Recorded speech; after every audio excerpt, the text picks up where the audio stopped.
Good morning and welcome to The View from Hillsdale, everyone. My name's Richard Castor, and I thank you so much for joining me on another beautiful Saturday morning, and I say that because it is much more beautiful down in Arkansas than it is here in Hillsdale, Michigan. We have had a rainy, snowy, cold, freezing week, just a little bit miserable, but that's okay. This is my last semester up here.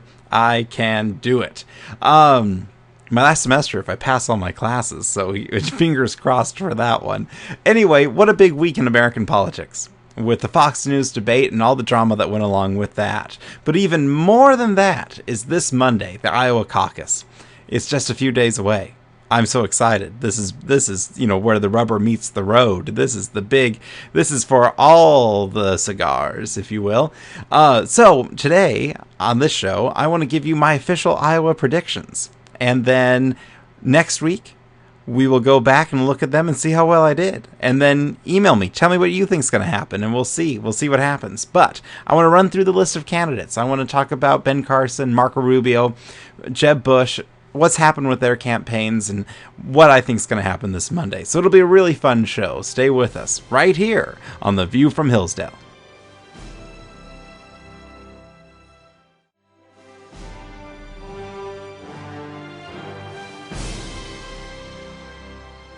Welcome back to The View from Hillsdale. Thanks for staying with us. So I want to kind of run down what happened this week with the Fox News debate, because I was shocked by it all. The week started out with Donald Trump doing his normal thing, where he says, is Megyn Kelly going to be fair to me? Is she going to ask me fair questions or stupid questions like in the last debate? And I think we can all agree that the last debate hosted by Megyn Kelly was absolutely dreadful. If you remember all those questions, it was just gotcha question one after another. It was Ted Cruz, do you hate Donald Trump because of this? Jeb Bush, do you hate Donald Trump because of this? There was no substance in it. It was just all different reasons to hate the candidates. And I just didn't like it. I didn't think they did a good job at all. Now, Fox Business has done a tremendous job at the debates, asking substantive issue questions.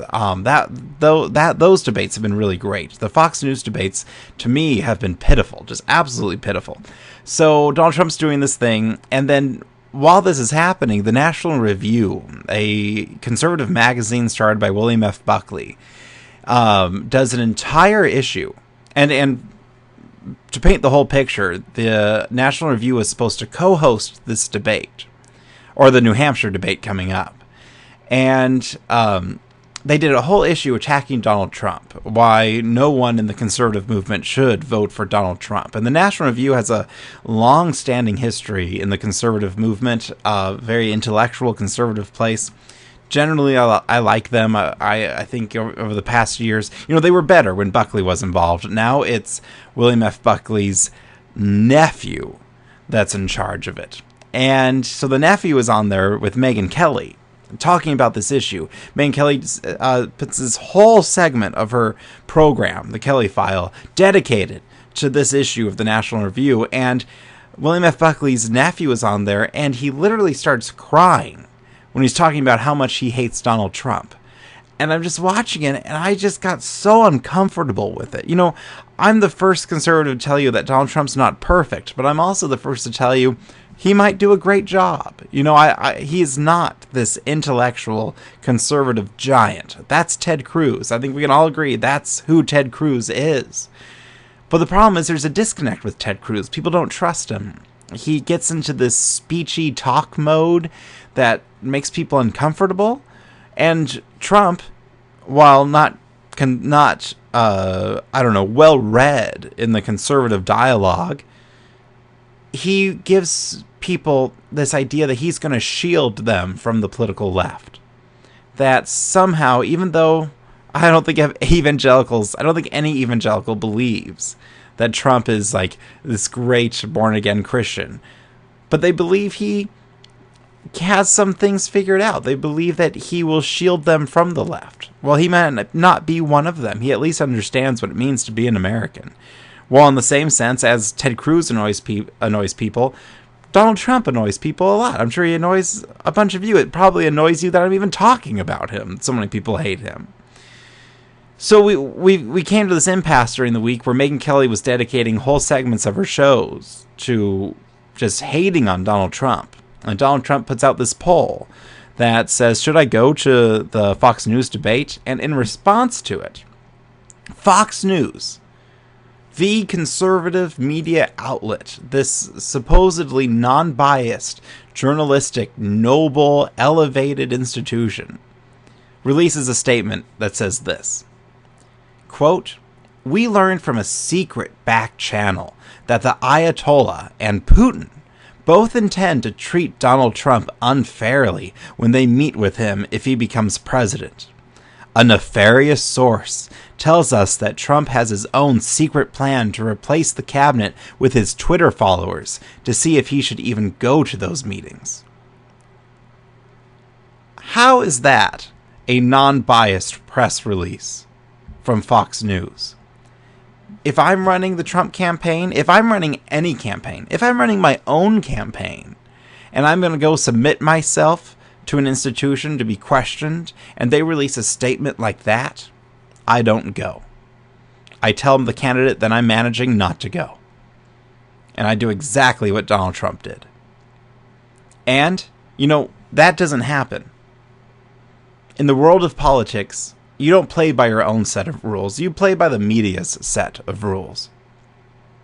But this week, Donald Trump didn't even play the game. He went and he said, I'm not going to be treated that way. No candidate deserves to be treated that way. So I'm going to host a fundraiser for veterans. And I'm going to invite other candidates to it. And he did. And the media's head exploded. They didn't know how to take this. Roger Ailes called Donald Trump 3 times the day of the debate, asking him to come.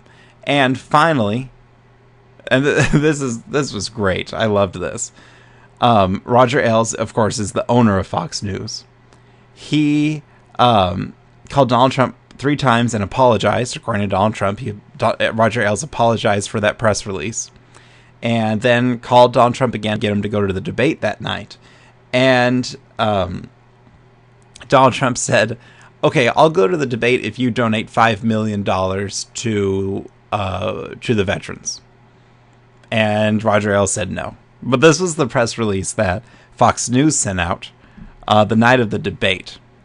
Roger Ailes had 3 brief conversations with Donald Trump today about possibly appearing at the debate. There were not multiple calls placed by Ailes to Trump. In the course of those conversations, we acknowledged his concerns about a satirical observation we made in order to quell the attacks on Megyn Kelly and prevent her from being smeared any further. That's how they explained their apology to Donald Trump for their disgusting press release. It was absolutely disgusting. And then it goes on to say, furthermore, Trump offered to appear at the debate upon the condition that Fox News contribute $5 million to his charities. We explained that was not possible, and we could not engage in quid pro quo, nor could any money change hands for any reason.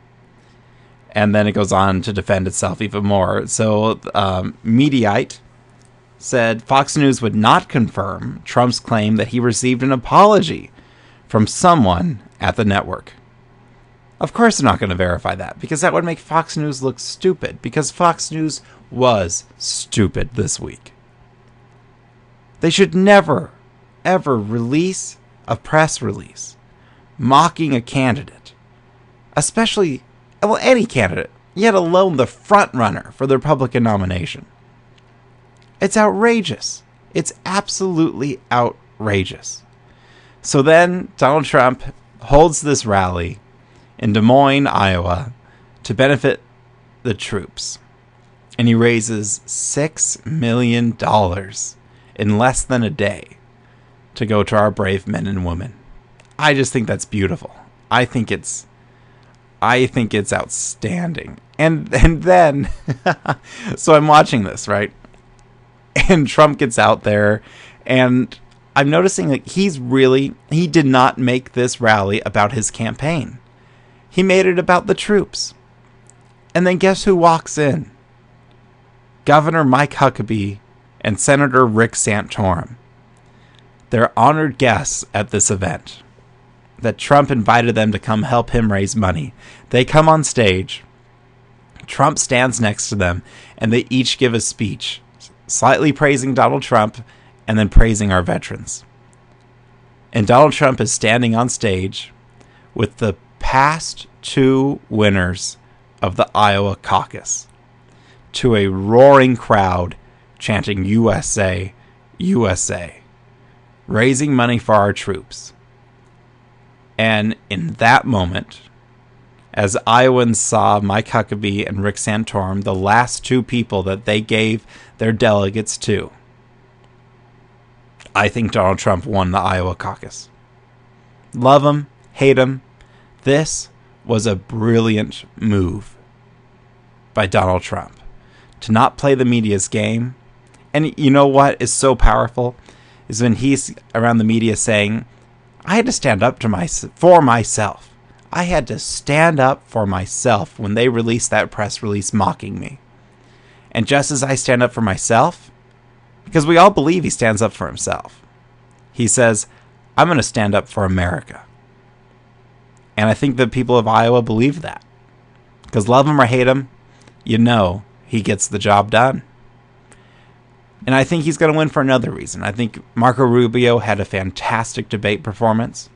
And I think he's going to siphon some votes off of Ted Cruz. And I think that will give an even larger margin of victory to Donald Trump. But I want to dive into the other candidates right here after this break. So stay with us.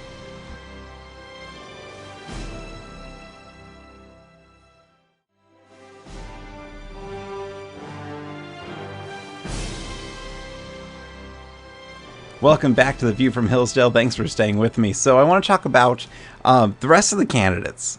I want to talk about your favorite candidates, whoever they are. So let's go through kind of the lower tier, if you will. Rick Santorum. Rick Santorum's a fine guy. He's a good Catholic father, I think. I think he's stood for some wonderful principles. I think he's fought the good fight for quite a few years. But the sun has set on his political career. You know, he won the Iowa caucus at one point, but no one's really considering him for the presidency at this point. So I don't think he has much of a chance. The same goes for Mike Huckabee. Mike Huckabee's year was last time he ran, not this time. He was a fine governor. He's fine. He doesn't really have a chance. Carly Fiorina.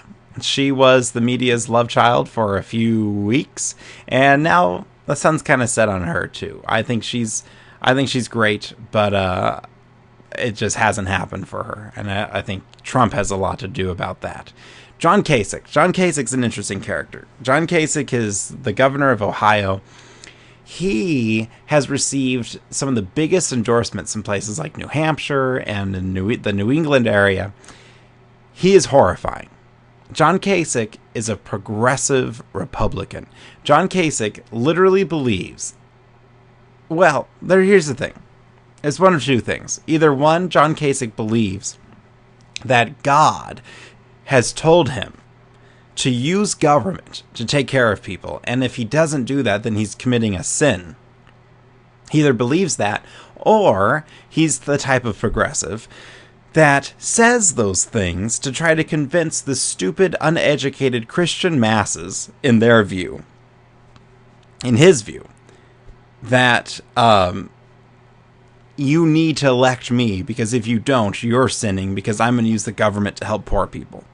First off, God never said, fight in your government to take care of the people. God said, render unto Caesar what is Caesar, render unto God what is God's. They're two separate things. We are never called to use government to take care of people. We are called to use ourselves to take care of people, to use our own pocketbooks, not rely on the government to infringe on our God-given rights to take care of people. Because the government does a poor job at it anyway. And whenever they do take care of someone, they're actually taking away our rights. It's a messed up thing. John Kasich, run away screaming from John Kasich. Then there's Chris Christie. I appreciate Chris Christie for who he is. You know, the jolly, fat, really angry, happy warrior from New Jersey. There's something really beautiful about that. I get a kick out of it. But do you remember when he hugged Obama when Hurricane Sandy that hit the New England area? Back right like a week before the election against Mitt Romney. That was disgusting. He did that only to garner the support of the Washington elite. I know it. And people remember that hug. People remember it when he hugged Obama. And then he also constantly uses 9/11 to try to scare people into voting for him. That rubs me the wrong way. I don't like it. I'm fine if you want to talk about 9/11 as a historical moment, but if, like he said in this last debate, people are scared, and I'm scared for my family. You don't vote out of fear. That's not what we do in America. That's never been how we operate. I want to make sure I'm not skipping anyone.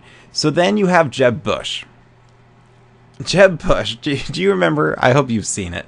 It's a video of Barbara Bush from probably about 2 years ago. And the reporter asks Barbara Bush, "What do you think of your son, Jeb, running for president?" And she goes, "Oh, I think we've had too many Bushes in the White House. There's a lot of great American families. It's time to give someone else a chance." Well, the American people agree. Jeb Bush has spent more money than any other candidate. His donors have donated more money to his super PACs than any other candidate. We were told, guess what? Jeb Bush is going to be the nominee, so why are we even having a primary? That was our future. That was what was going to happen. But Donald Trump came in and changed things up a little bit and moved the entire party to the right. And because of that, we got rid of Jeb Bush. So praise the Lord. He's polling at like 1% in Iowa. He's just doing miserably. I don't know why he's still in the race. It's an embarrassment to him and his family, quite honestly. And all of his donors who've donated millions and millions of dollars, tens of millions of dollars on radio and television ads in states where he's polling at 1%. How bad of a candidate do you have to be to spend that much money for so little results in the polls? It's just terrible. Then you've got, let's do Ben Carson. Ben Carson is a great, great man. I think if we were all to sit down and just take what these candidates say, we all probably agree with Ben Carson as one of the top two at least. But I don't think people like his personality. I think he's too laid back. I think he's just too tired. He appears to be too tired. And I don't think people trust him to either fight the fight, or I also don't think people believe he knows how to fight Washington. He hasn't been involved up there. The only action he's done in Washington is give speeches. And I think that could be a problem. I don't think he knows how to play the game. Then you've got Marco Rubio. So we've got Marco Rubio and Ted Cruz and Donald Trump left. You all know, I think Trump's going to win the Iowa caucus, and here's why. I think people see Ted Cruz as the conservative candidate. People see Ted Cruz as the intellectual conservative who has the knowledge of what is wrong in this nation and the knowledge of how to fix it. The problem is people don't think that he will be able to fix it. And whether that's because he just comes off as a greasy politician or if it's because of the way he speaks, I don't think people are excited to vote for him. So many people love him. Honestly, and I'm just going to speak real plainly and real honestly here. If I got to pick one person and I just got to pick him up from Iowa and throw him into the Oval Office, who I would want to be president of the United States, I would probably pick Ted Cruz. I think Ted Cruz has the mind to know what to do and what needs to be done. And I think he can say it to people in such a way where they may not like how he says it, but they'll listen to him. Now, for those reasons I stated earlier, I don't think he's going to win. I think he's going to come to a very close second in Iowa. But I think part of the reason why he's not going to win is because there's been such that hesitance, that reluctancy of people to vote for Ted Cruz. His poll numbers it's almost irritating to watch because they go up so slowly. For someone who has every conservative in the world going to back him, they have not gone up the way they should, and I think that's because people are hesitant, because they don't think he can win the general election. So then here comes Marco Rubio. Marco Rubio's done a terrible job this election cycle. He has a horrible track record. He has horrible stances on education. He is literally Jeb Bush 2.0. I can't stand the man. He wants our education system to be like the Soviet Union's. He has horrible trade policy. He has horrible immigration policy, a complete establishment rhino. I do not like Marco Rubio, but I think Marco Rubio did a good enough job in this debate this past week to siphon off enough of those Ted Cruz hesitant voters that I was talking about, that I think he may have given himself that 1 or 2 points from Ted Cruz's people and given the election to Donald Trump. I think Donald Trump's actions this past week against Fox News, standing up for himself and, as he says, for America, I think Ted Cruz is going to do... I think Donald Trump is going to win the caucus. If Donald Trump wins the Iowa caucus and nothing substantial happens but for New Hampshire, which is just, I think, a week later, Donald Trump wins Iowa, New Hampshire, has a ton of momentum in South Carolina. You may see something weird happen as one last stand against Donald Trump where everyone in the world comes out against him. But I think he goes on to win. I think he goes on to win the general election, and I think he has no problem against Hillary Clinton or Bernie Sanders. If Ted Cruz ends up pulling out, which is a complete possibility, if Ted Cruz pulls out a win in the Iowa caucus, he survives until South Carolina. And if he loses South Carolina after Trump wins New Hampshire, then Trump, I think, goes on to win. If Ted Cruz can win Iowa and then build enough momentum off of that to win South Carolina, there's his pathway to victory. He slugs it out in Florida, coalesces the other people around him, and possibly has a chance to beat Donald Trump down the road. But we can't figure that out until next week. So we're going to close out the show after this. Stay with us.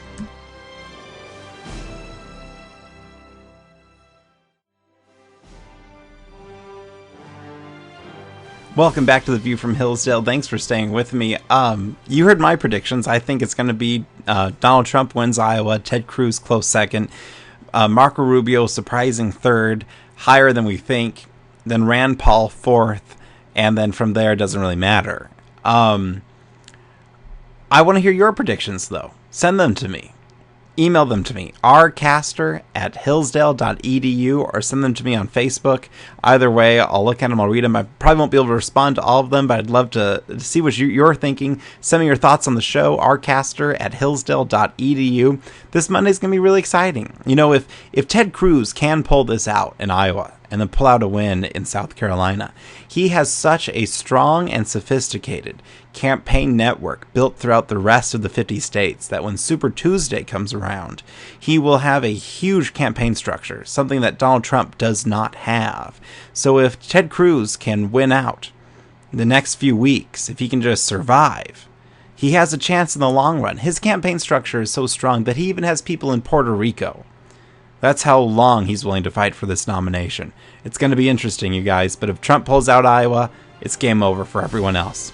We'll see what happens, and we'll see you next week right here on The View from Hillsdale.